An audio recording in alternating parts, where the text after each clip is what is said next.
The circular block is mainly done in walking stance, and the tool used is the inner forearm or the reverse knife hand, and in rare cases the knife hand can also be used. But I'll be showing you the block using the inner forearm. It's used against two opponents.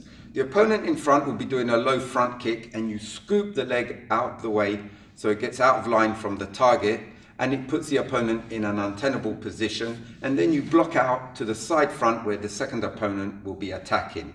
So effectively it's a middle block at the end. There is a secondary application where you scoop the leg and actually throw it out towards the second opponent. So here are examples of the two applications.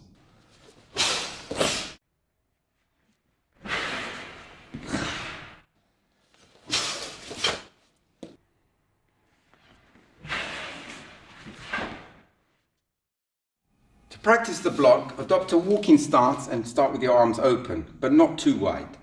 So from here, the opposite arm will be doing the blocking and moving in a circular motion.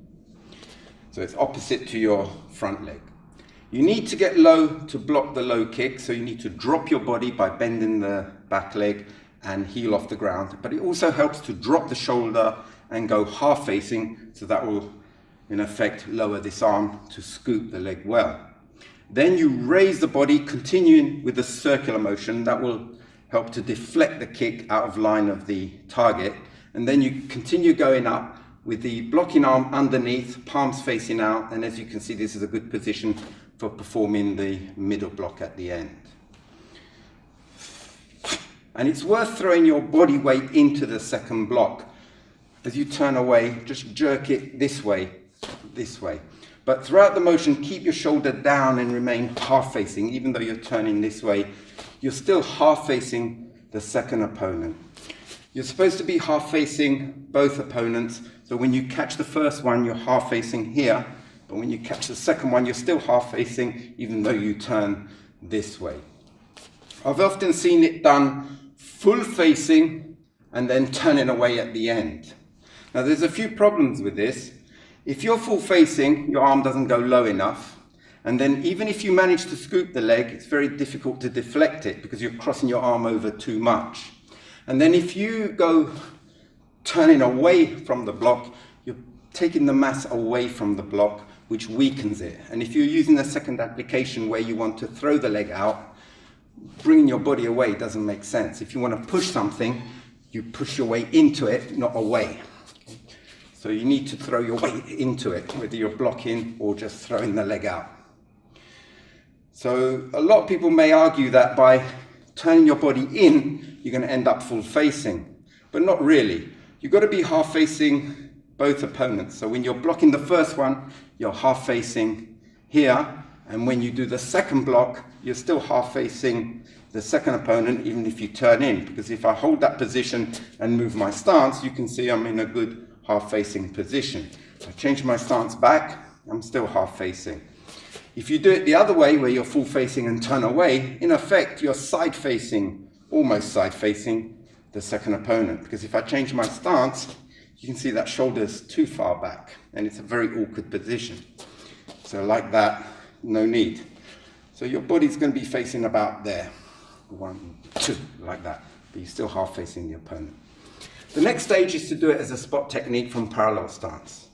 You need to start the block as soon as your foot touches the floor. So as soon as it starts, you collapse the knee, start swinging the arms in. You do a prolonged breath throughout the motion and a sharp breath at the end. Like that. And fix your gaze in front for the first block and then to the side front for the second block. So now you're ready to practice it as a fundamental exercise, doing it with the left and right.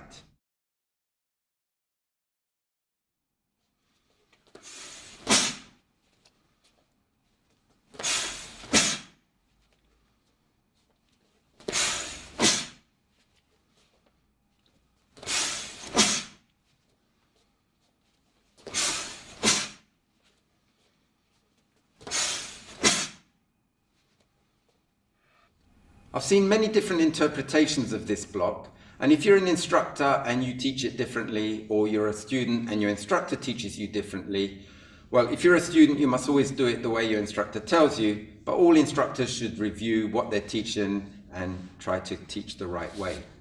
The reason why I teach it in the way that I described is because that's the way I interpret it from the encyclopedia.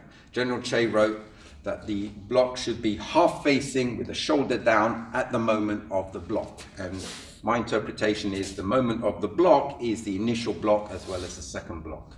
And the way I described it, you're half facing with the shoulder down on both parts anyway.